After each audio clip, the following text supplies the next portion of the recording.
going on, y'all? I was looking at, I was scrolling YouTube, obviously on my way to work, and now I'm done with work, so just driving back to max out for the rest of the day. And obviously being at work, leaving work, I was thinking about the video I saw earlier today where I saw a 70-year-old woman having to apply for work. Now, I don't know what's worse. I don't know if it's worse that I don't know what's better. Is it better that you're in your late 60s, early 70s and you still have a job compared to being in your 60s or 70s needing to apply for a job? However, she's 70 years old and she lives in America. Can't remember the city or state, but the woman is 70. She's provided Social Security and she lives in the US, where this country is supposed to set one up to where if you work and provide, I believe it's at least 10 years of at least work, you should get the maximum SSI allotment per month, and it's based on your salary, right? It's a percentage off of your, I believe, average or highest salary acquired within your first or your last 10 years. So if you work between 20 and 30, you'll get a retirement. If you're having income between 20 years old and 30, you'll get some sort of compensation post-retirement. Lady's 70 years old and she's walking around this video, right, showing and it's a media outlet. I don't know if it's CNN or CNBC, Fox. It's some sort of media outlet that just kind of popped on my feed because it's stuff that I'm looking at. So at 70, she's applying for jobs. So I believe, and I said this before, I believe that like at, I don't know, 40, maybe 45, you're kind of at your peak. You're kind of at your peak of everything, but we'll keep it based on,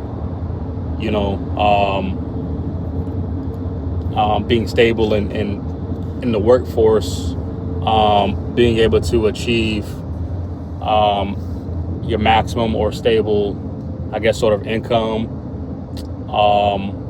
climbing at the peak of your corporate ladder. There's a lot of peak achievements that happen around that age. Then you get closer to 50 plus, you start people judging you or roadblocking you, impeding you off of further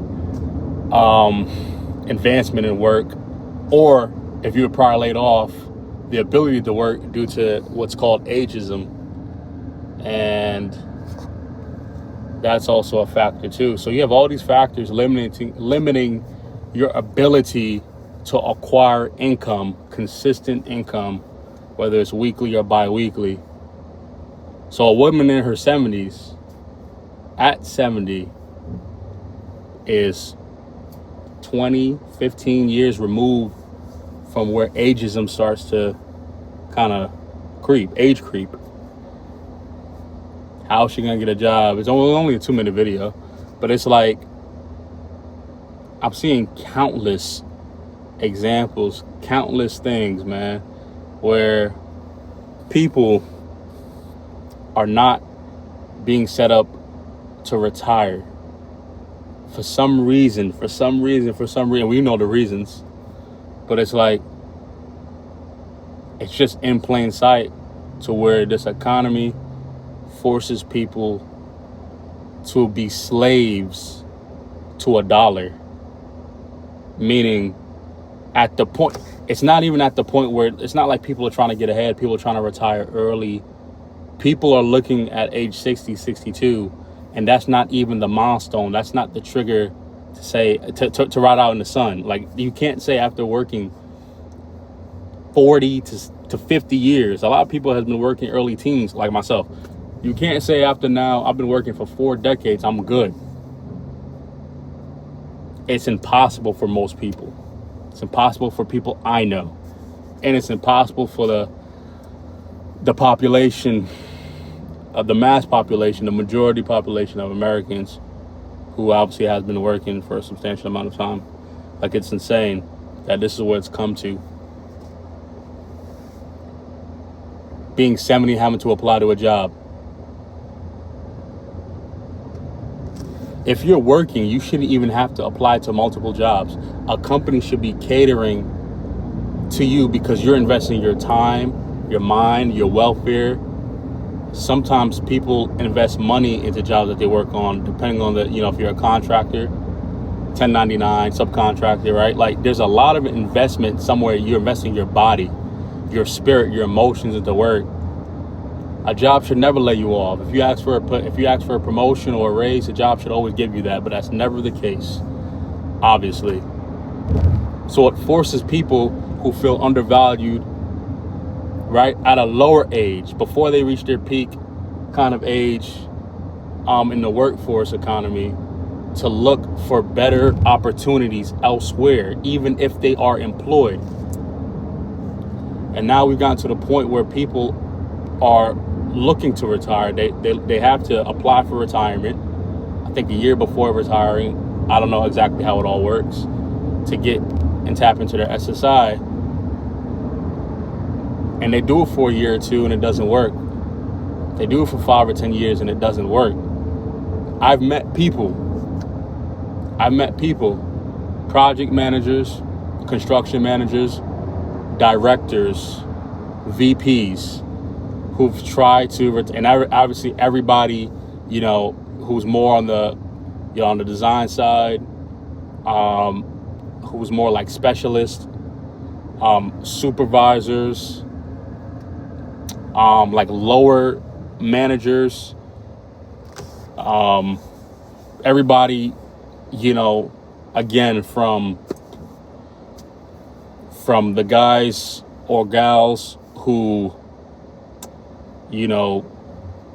essentially create from the ground up, to obviously executive leadership, has tried to retire. I've met people like this who's tried to retire and they can't. So, a couple of things. Have people always just been underpaid for the time frame of their working career? Has people just always been bad with money management? Has people always just had hardships where they were sick, so they couldn't work, or they lost a lot of pay, their loved ones was sick, they had a lapse in income due to a layoff, due to a role termination? Like, these are all factors that are stopping people to retire and live off whatever they made. It's supposed to be set up to where if you get your, an average job, you're making average income after you graduate, after you get some sort of trade, right? At the, say like 25. At 25, you get a house, you get maybe an advance in promotion after working 5 to 10 years. So say you can get a house and a job within the same year or two by 35. By 65, your house should be paid off, and your house should be paid off, and you should be able to retire. Get your SSI, tap into your 401k. That's what I believe was supposed to be what the American dream looked like, in a sense, for a lot of people. I won't say most, because I'm not including myself in there. I don't believe I need to work to 65 to retire, even if I was looking to stay in America. That's insane to me. But for a lot of people, doing those two simple things, being able to buy a house, late 20s, early 30s, and then being able to retire early 60s, essentially makes up the American dream. And then whatever kind of positive effects happen with doing those two things. I saw a police officer whose family household makes $120,000. And it's him, his wife, and he just has a daughter. So he doesn't even have a family of 4. It's a family of 3. Although they live in Connecticut, where, you know, even that amount of money on a household income doesn't suffice. I mean, he's still making, the household's still making 40 to 50% above, if not more, above the average household income in America. Right? So, you know, he can't buy a house. He's going to be stuck renting. So what does that do? He's renting at the moment, and he is working extra shifts. He has 1 child.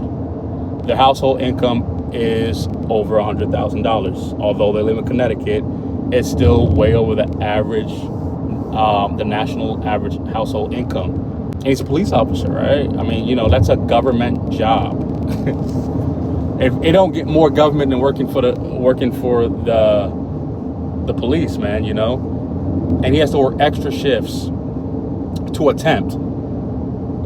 In the video, he didn't talk about in a year or 2 I could buy a house. He is struggling to get by now on that household income, obviously renting. So what is that going to look like? He didn't tell his exact age. His kid looks around 8 to 10 years old, could be 12.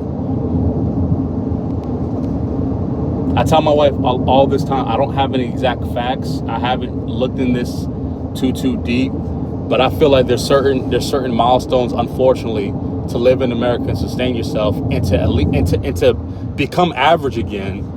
I assume the American dream were for average people. So to become average or get to that American dream where you can live off of any sort of retirement that you have by the time you're 62 or 65, right? I feel like a lot of things have to happen around that peak age, like I was saying, around 40.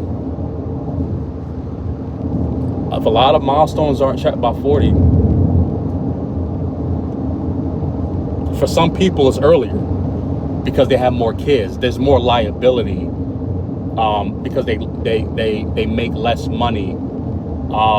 They're in a more poor environment or more opportunistic environment. So for some people, they gotta get sooner, right? So, but around that time, if you're not maneuvering to where to kind of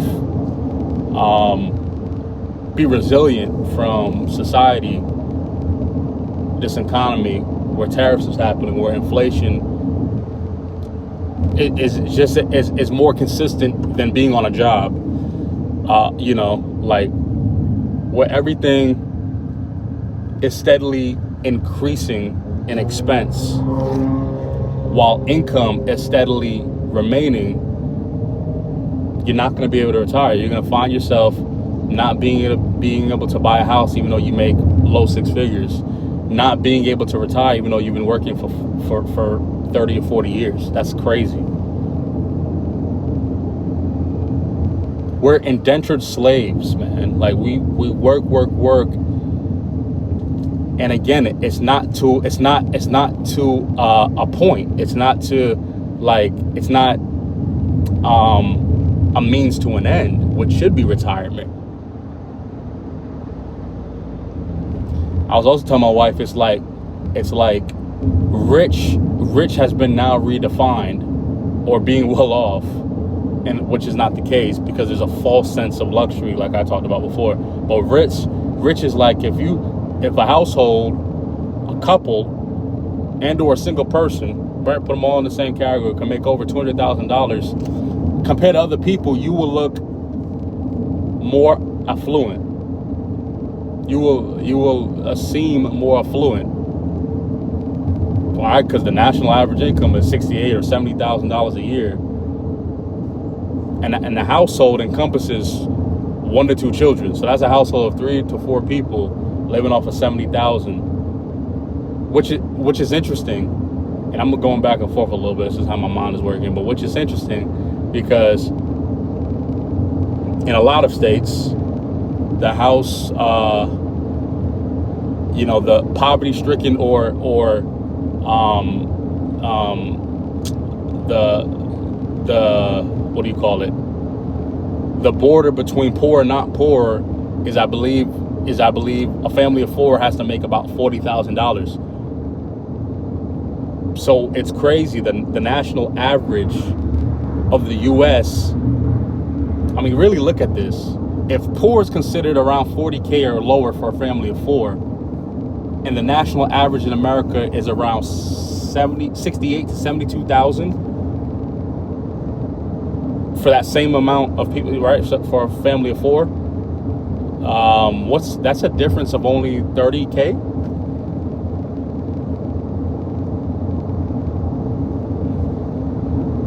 So essentially, one person, look at this. You got a family of four. You got partner one, partner two, because sex don't matter no more.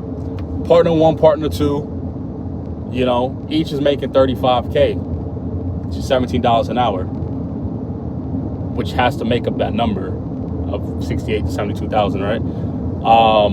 Each is making about 17 an hour. That's 35K. One person lose their job.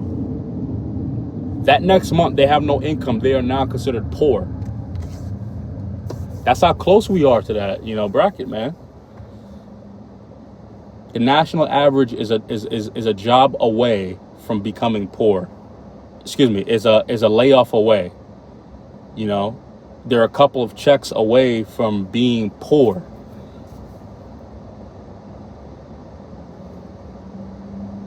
It's just, that's where it all stems from. That's where we are. That's where we're at. This is where we're at. That's why people can't retire. People work, can't retire. I work with a lot of people. I'm in construction. It's a lot of people who are still busting their ass out in the field. And they're in their 60s, late 50s. Over twice my age, as old as my parents. It's crazy, man. These guys will never stop working. They will never retire.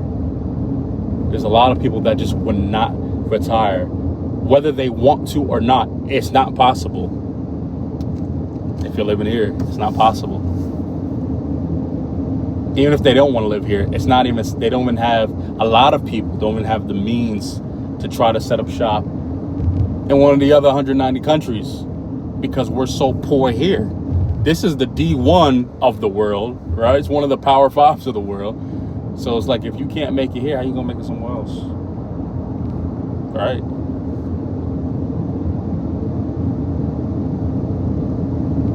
So it's my spiel, man. It's sad. People gotta isolate themselves for a little bit and just think about the status of just where their life is going. Just think about where they're at, right? Because we can forget when we're looking at social media and looking at TV and listening to music and hearing about other people who are affluent, or even hear about other people who are struggling.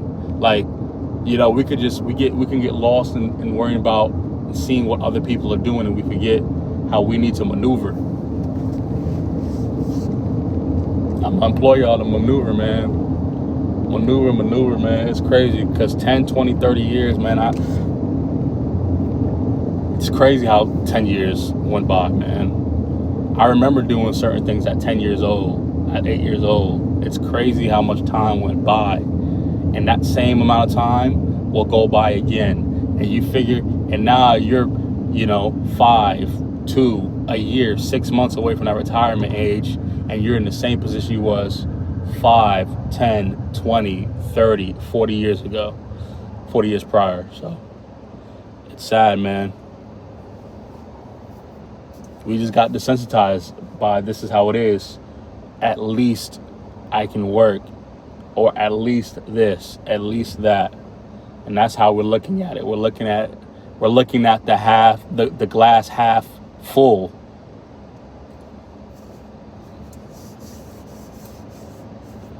There's gonna be a few people who's looking at the half glass empty, My glass is still half empty. How can I add more water to it. So get this drive done. Y'all be easy, man.